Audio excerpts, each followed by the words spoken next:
Ik ben 450 levensverhalen van mensen. Er zit soms ook nog pasfotootjes bij. Er zitten 70, 80 pasfoto's bij van mensen. Mensen natuurlijk al lang niet meer leven. Maar ik denk, ja, wat voor drama zit er achter iedere kaart? Ik weet nog wel dat ze aan mijn haar voelde, is dat echt? Want ik had donker haar. Als je al die kinderen zag, allemaal blonde kindertjes. En er liep dan één donkere tussen. Men nam soms erg veel risico's. Moet ook gezegd worden dat heel veel mensen samenwerkten. Het was niet alleen een kleine kern van verzetslieden. Soms hielp ook het hele dorp mee.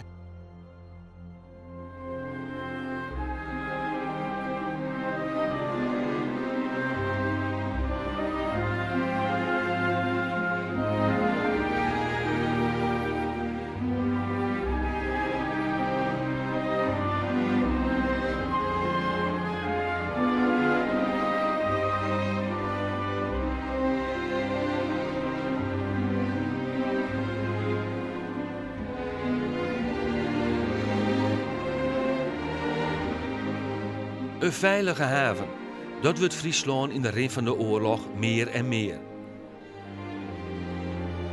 In het begin gaat het om slachtoffers van het bombardement van Rotterdam. Later om evacuees naar de slag om Arnhem en hongerevacuees uit het westen van het land. Zoals de Ajax-voetballers die het onderdak krijgen op het Jereveen. Tussen de 60.000 en de 80.000 mensen die vanuit delen van Nederland, vooral het zuiden van Nederland, naar Friesland zijn gekomen. En dat zijn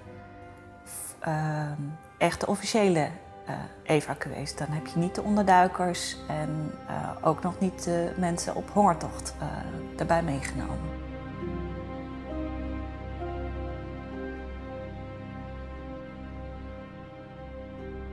Troepen van het geallieerde expeditieleger zijn hedenmorgen geland op de Franse kust.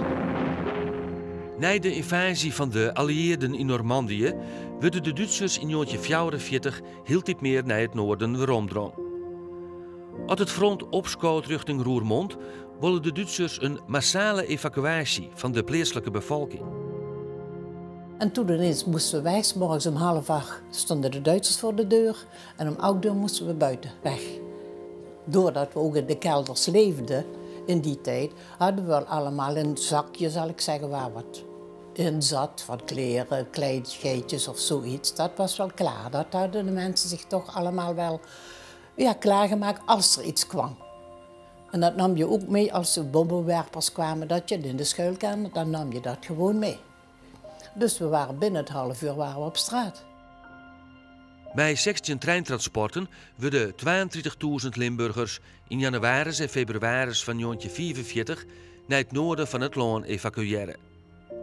20.000 daarvan komen uiteindelijk in Friesland te wonen. De evacuees werden opsletten in veewagons en dwars door Duitsland vervierd naar het noorden toe. Onderwijs werden ze besketten door allieerde vlingertuigen. Er vallen verwoenen en deren. Poppen en lietse been komen om door geld en honger. Een tal daarvan wordt begroeven op het katholieke kerkhof op het Jereveen. Historica Meike Jongejan had onderzoek gedaan naar de Limburgse evacuees. Dat gaf ook heel veel spanning. Zeker ook omdat de treinen toch ook grotendeels over Duits grondgebied reden. Waar de mensen lang niet zeker van waren dat ze ook weer terug naar Nederland gingen. Of dat ze ergens in Duitsland terecht zouden komen. Er schijnen ook af en toe vrouwen en mannen van elkaar gescheiden te zijn geweest. Wat natuurlijk nog weer een extra spanning gaf. Want ja, gaat jouw treinstel met jouw man of jouw vrouw wel dezelfde richting uit als jij gaat. Nee, ook dat gaf heel veel onzekerheid en heel veel stress. Die ging en die stopte weer. Als er iets was, dan stopte hij weer eens. En dan werd de deur een stukje opengemaakt, een klein stukje. Maar we mochten er nog niet uit. Maar toen een keer werd het beschoten, toen moesten we eruit. Maar toen werd wel opgelet dat je niet weg kon, dat je niet kon vluchten. Ja, na de beschieting moesten we weer allemaal in die trein. En dan ging je weer. En dan weer een stuk en dan stopte hij weer. Zodoende bleef je 2 nachten in die trein zitten. De mensen hadden ook behoefte en die moesten ook gebeuren. Dus je stond daar en dan zag je ineens een straaltje lopen. Ja, wie, wat, dat weet je dan niet, want je stond hutje-mutje, dus je kon niet zien waar het vandaan kwam. Het was best wel het rook ook niet lekker, het was onfris van alle kanten. Na de traumatische treinreis komen de meeste Limburgers in Ljouwtongen. Daar werden ze door de provinciale evacuatiedienst inschreven en onderbracht in leegstaande squallen voor de eerste opvang. Het is een hele organisatie.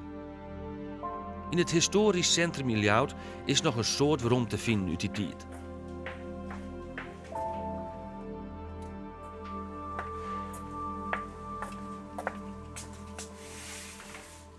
Wat je hier bijvoorbeeld ziet, is een lijstje van de evacuees die op de Julianaschool gezeten hebben. Op de Tweebaksmarkt. En er staat precies... goede bladzij zoeken. Ja, kijk, hier heb je het al. Dan zie je precies wanneer mensen zijn binnengekomen en uiteindelijk ook weer wanneer ze vertrokken zijn naar Roermond. Nou, hier zie je bijvoorbeeld een kaartje van een mevrouw. Die was geboren in... een meisje eigenlijk, in 1939. Er staat bij dat ze katholiek is en dat ze in het ziekenhuis is opgenomen, omdat ze dus ziek was. Nou ja, goed, op deze manier krijg je een heel mooi beeld van wie kwam wanneer binnen en hoe lang zijn ze gebleven en wat was hun situatie. Want wat je bij een heleboel mensen natuurlijk zag, was dat ze of ondervoed waren of een hele slechte conditie hadden of ziek waren en daar moest wel verzorging voor komen. De familie Kuipers komt met 12 mensen naar Friesland toe. De borkerij in Limburg achterlittend. Het grootste pad van de familie komt in Jesterlittens te lonen, onder andere bij de familie Seffinga. Heid Seffinga verdeelt de evacuees over het dorp. En je hiest natuurlijk volgens het verhaal van uw huid, hiest er geen keus om nee te zeggen. Op het moment dat uw huid die mensen al uit Ljouwert waaihellen, maar Groeneveld, dat wil je dan een expediteur en die hellen ze dan elke keer op. En u huid niet meer van de voren bij de dwaren, Jokra 1, Jokra 2 daar. En als ik was hem in die zei, nou nee, dat gebeurt er zo. Nou, dat is best, maar dan jou uit het huis en dan je zei erin. Nou ja, het stond natuurlijk nergens op. Maar het waar was zijn, dat weer gewoon een stukje chantage. In principe was iedereen verplicht om evacuees op te nemen. Mensen kregen een briefje in een bus met een aankondiging van dan en dan komen zoveel evacuees. Niet iedereen zat erop te wachten. Er was natuurlijk weinig eten, er was weinig brandstof, weinig ruimte. En je krijgt zomaar vreemde mensen op je stoep. En dan moet je je voorstellen, er waren allemaal kleine kamertjes en wij waren al met z'n 5. En dan jij kwam te slapen en jouw zus was hier te slapen. We hadden dan nog een onderduiker en allemaal in dit hele kleine huis. Dat kon allemaal, ja. Dat kon allemaal in die tijd. Ja.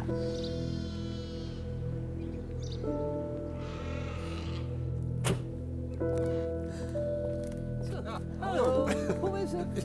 Ja, goed. Dankjewel. Ja. En toen je vader 65 werd, zijn we hier geweest, de dames dan. Daar waren de heren niet bij. De familie Kuipers komt na de oorlog nog een soort in Jesterlittens. Er ontstaat een diepe vreugdskip. Na de bevrijding wilden de meeste Limburgers likwijls maar één ding: zo gauw als mogelijk naar huis. Eigenlijk zijn de meeste ruzies en escalaties in het samenleven tussen de Friezen en de Limburgers geweest na de oorlog, na de bevrijding. Mensen mochten pas naar huis als een gebied veilig was verklaard. Sommige steden waren zo kapotgeschoten dat er geen stromend water was, geen werkende riolering was, eigenlijk geen eten, eigenlijk geen onderdak. En een groot probleem was ook dat mensen niet altijd hun eigen naam hadden gehouden en dan vervalst persoonsbewijs hadden. En de persoonsbewijzen bleven ook na de oorlog in deze administratie het uitgangspunt. Dus mensen moesten aantonen dat ze iemand waren, terwijl hun persoonsbewijs iets anders zeiden. Toen de oorlog voorbij was, mochten we niet gelijktijdig naar huis. Is mijn vader en 2 broers en een zus zijn eerst gegaan. En later zijn wij gegaan, ja. En met vrachtwagens werden we opgehaald. Door vrijwilligers van Limburg, die kwamen met de vrachtwagens. Het huis was helemaal stuk. Dat was stuk geschoten en uitgebrand. Dus we troffen daar aan niks. Ik denk dat een heel soort die periode, die trieste periode, eigenlijk zo gauw mogelijk vergeten worden, opbouwen. En Maar als dan ik net een echte dikke klik heb met de familie Westo dan Westbist, dan gaat het in het vergeetboek.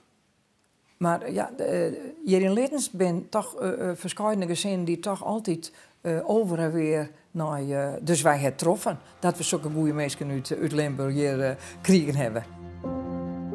Voor de evacuees mij van de Duitse bezetter alles regelen worden. Maar jel wijs de oorlog wordt Friesland stadig gewoon een veilige haven voor een grote stream onderdoekers. Om dat alle te regelen, moet er een soort in het geheim organiseren worden. Friesland had een goed erin de verzetsorganisatie in vergelijking met de rest van Nederland.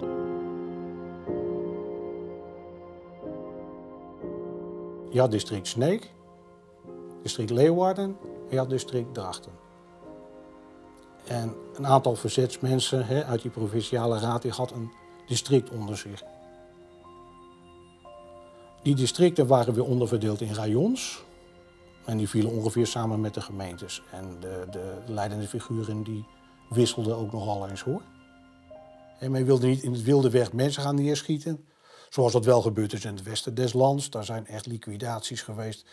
Achteraf gezien kun je zeggen, die waren niet nodig geweest. En er zijn ook soms afschuwelijke represailles op gevolgd door de Duitsers.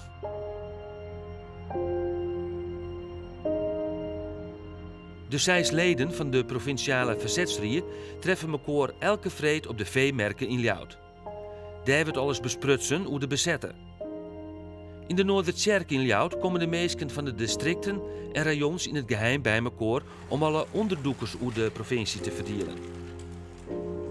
Een van de wichtige verzetsmeesken van de provinciale verzetsrier is Sjoerd Wiersma van de Jouwer, eigenaar van een waskerij. Hij had al betierd in de gaten dat Joden help nodig gaan. Vlak voor zijn deur vertelt hij daarover.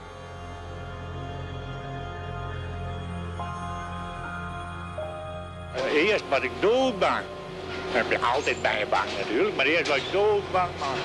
Maar het duurt niet lang, dan raak je die angst ook kwijt. Dat is de zegen van het werk. Ik had een boer en die had een mooie boerderij, daar kon hem flink wat Joden zitten. Maar hij wou niet. Toen kwamen die mensen bij mij en die zeiden, wil u daar eens heen? Ik nam het dood, was een christen. En hebben we gepraat en toen zei hij, dat vergeet ik ook nooit weer. Meneer zei, ik ben bang, doodbang. Maar je moet maar een paar brengen, want het kan toch niet anders. Dat moesten wij hebben. En het is heel merkwaardig, de man was gereformeerd. En er zaten ontzettend veel gereformeerden in het verzet, hier ook in Lemsterland. Er was een discrepantie. Gereformeerden die zagen de Joden als de moordenaars van Jezus Christus. Dus ze moesten bepaalde bezwaren opzij zetten. Twee waarom had de pakensister van Sjoerd Wiersma het unieke archief van een waarom gevonden, bij familie op een zouder. Friesland had daarmee zijn eigen Schindlers List. Ik ben een man, ik ben een vrouw. Je zit 450 kaarten in van Joodse onderduikers. Ja, ik vind het een wonder dat al die gegevens de hele oorlog terug bewaren zijn blijven en dat de Duitsers ze nooit pakt hebben. Dat ze ben heel slim geweest in het verstapjen van belangrijke dingen. Ja, er zijn 450 levensverhalen van meesken. Er zit soms ook nog pasfotootjes bij. Er zitten 70, 80 pasfoto's bij van meesken. Meesken natuurlijk al lang niet meer leven. Maar ik denk, ja, wat voor drama zit er achter iedere kaart? Dat vind ik wel indrukwekkend, dat je sites in je handen hebt. In het zuidwesten van Friesland regelt Wiersma tegemoet met Ulke Bongenstra de volslijne verzetsorganisatie. Communicatie wie daarbij essentieel. De malje hel je de onderdoekers uit het westen bij, of het verzet uit het westen regel je dat onderdoekers naar Friesland gebracht worden. In het laatste oorlogsjaar werden de beide malje verrieden. Bongenstra werd door de Duitsers om het leven gebracht, Wiersma met onderdoeken. En op een veromreis, toen zei ik Sien Bongenstra, nou, ik weet het net, maar het is net goed. Ik word helemaal onrustig van binnen. Nou, zei Bongenstra, het zal wat zenuwen wezen, we heksen volle maai maken enzovoort. Nou, toen kwamen ze aan bij het station Heerenveen. En Bongenstra stapt uit en Paken vertrouwde het toch net. Die blauw achter een beetje bij de trein staan. En toen ran Boonstra het perron op. En toen draaide de Holland nog om naar Paken. Morgen werden van jongen, er is niks aan de hand, het valt best mee, kom maar. Maar Paken kwam net. Boonstra stapte verder en dan weer er een verrierder uit de Jouwer. Die wees de Duitsers aan van dat is Boonstra. Ze pakte hem op. Toen is Paken via een omwaai in Tjuster van het station op de tram naar de Jouwer sprong. En toen is hij de riedende waai uit die trein sprong.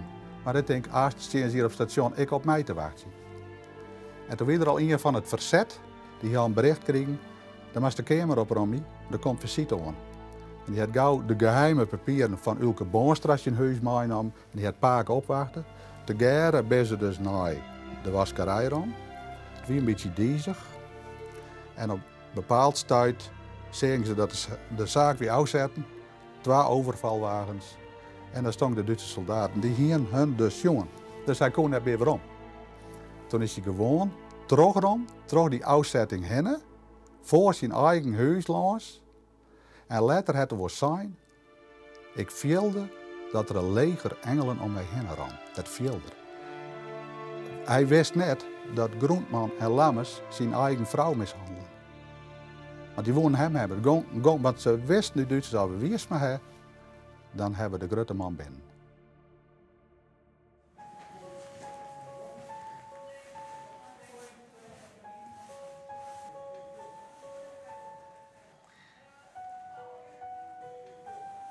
Dit was de balkonkamer waarin hij vroeger zijn werkzaamheden die had.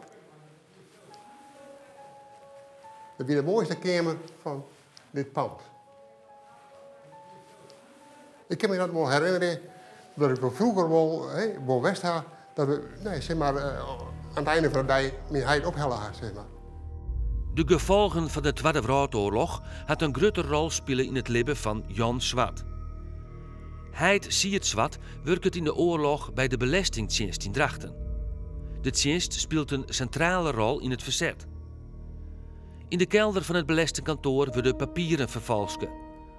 Op het moment dat het helemaal misgaat, trok verrieën. In mei 1944 valt de Duitsers het kantoor binnen. 1 man van het verzet wordt deersketten, 5 maal worden oppakt. Ik zie het zwart. Het merendeel wat aanwezig weer is uitvoerd zeg maar, naar het Scholdenshuis in Greens. En daarna zeg maar, naar het kamp Amersfoort. Zeg maar. En daar ben ze te werk gesteld. Mijn Heidi wie dus in het kamp Amersfoort en toen kreeg er een ziekte, een besmettelijke ziekte zeg maar, in de vorm van dysenterie. En daardoor moesten zij dus hem daar kwijt. Dus die had ze dus vrijlaten.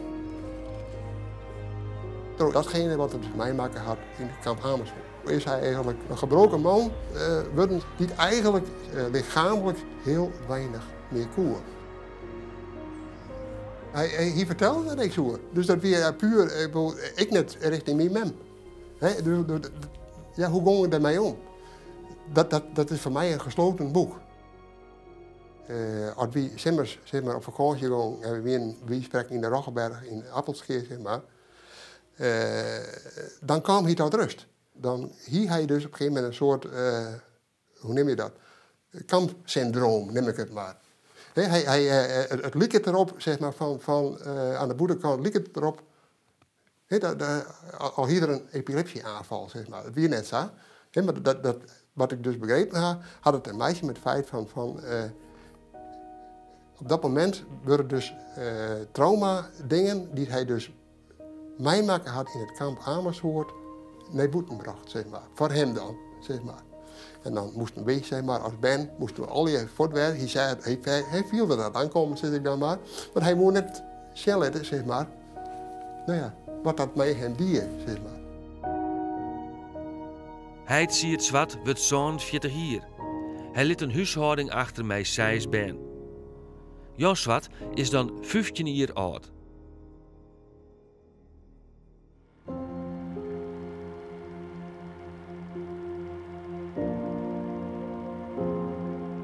Meer dan 10.000 onderzoekers worden in de oorlog in Friesland opvangen. Verzetsmeesken, maar ook de huishoudings die het onderzoekers opheiden, riskeren daarbij haar leven.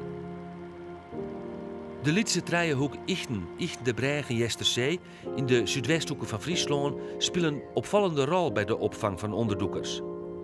Een soort mensen worden hier onderbracht. Joodse band ging gewoon naar squallen. De streek krijgt zo de naam het Jeruzalem van het noorden. Het mooie van is dat we hier die veerten hebben. En die gaan dan terug naar het Zoekermarkt. En die zijn online omdat de turf afgevoerd worden moest. En dan ga je daar aan de kanten, daar ga je dan hele lietse smelle paadjes, in de oorlog nog volle smeller. En daar werden lietse hoesjes. Werd vroeger dan de turfgraven zien wennen. En daar zie je dus een hele onderdoeken zitten daar, want de Duitsers kwamen daar haast net. Het paard weer te smel.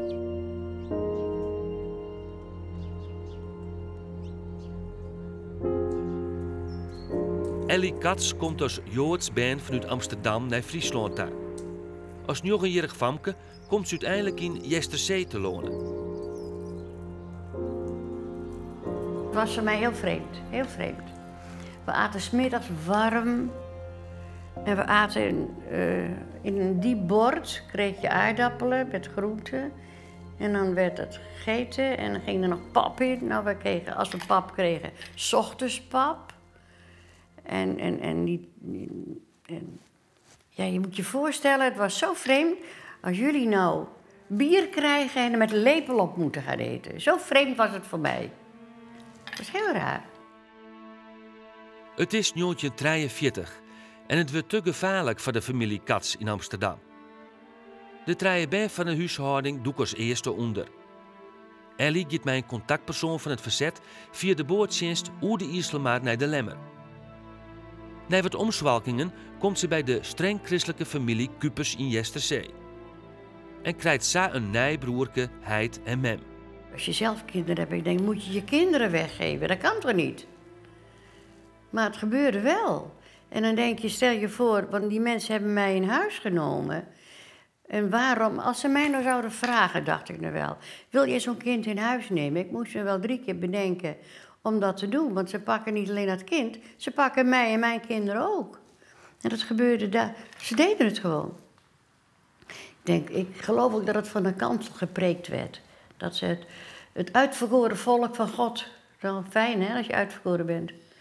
Het uitverkoren volk van God, dat moesten ze helpen.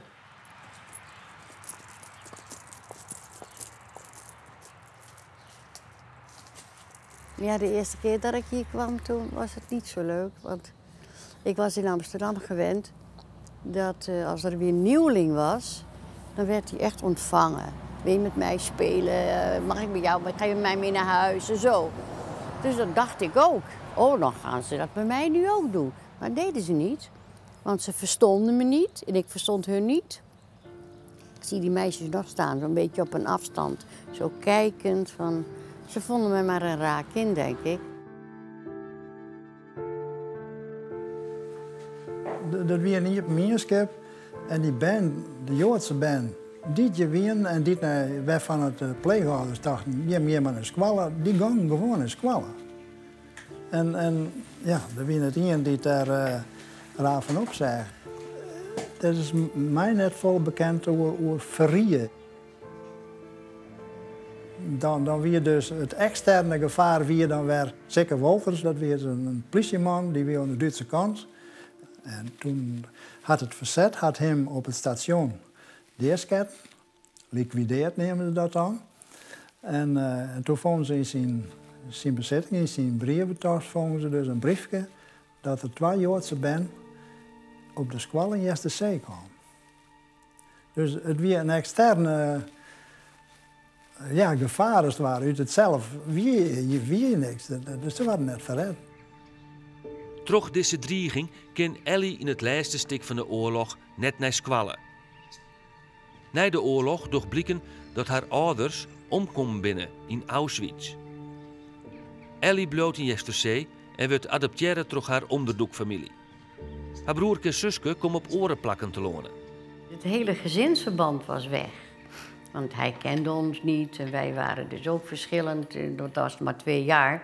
Maar zij is in een ander gezin terechtgekomen. Ik ben daar gebleven. Dus als je normale zussen en broers hebben een gezamenlijk leven. Hebben we helemaal niet. Er zijn een heleboel dingen die niet normaal zijn. Maar je kunt best leven, dus het is prima. Ik ben ook nog een redelijk normaal mens geworden, hoop ik. Maar het heeft wel een enorme invloed op je. Ja, mijn man dat is nu inmiddels al heel veel jaren geleden, al bijna 40 jaar geleden overleden. Nou, dan krijg je weer het ontzettend verlatene gevoel. En die man kon er ook niks aan doen, maar je bent wel verlaten. Ik durf ook niks aan te pakken. Dan denk ik van, het gaat toch wel bij mij weg. Alleen mijn kinderen, die blijven.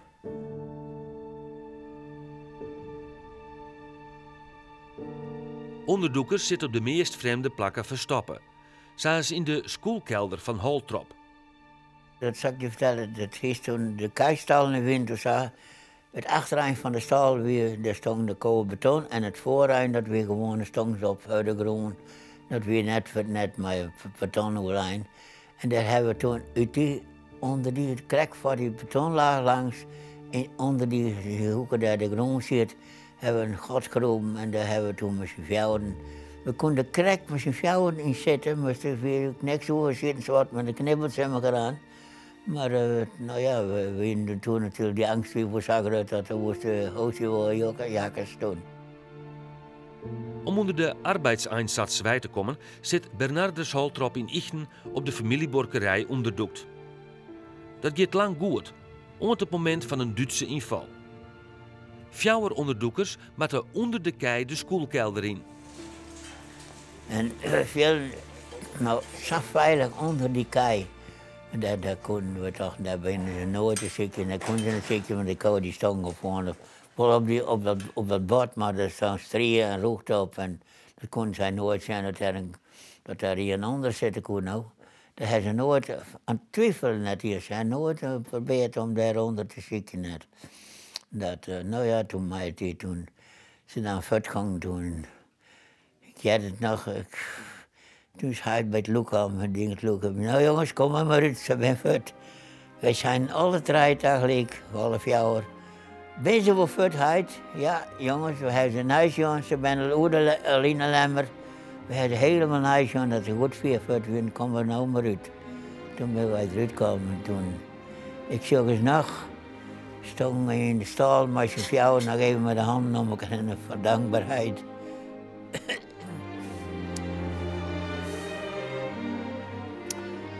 Dat we dat beleefd hebben, dat we redden werden. En dus komt mijn aanstaande vrouw, die komt uit buiten zijn fiets. En ik zag haar nog buiten zijn fiets. En ik had haar nog zeggen, goddank jongens, je leven allemaal nog, zei ze. Ja, we zijn er allemaal nog. Nou, dat werd toen een dubbelfeest.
Dat had een onuitwisbare indruk op me maken.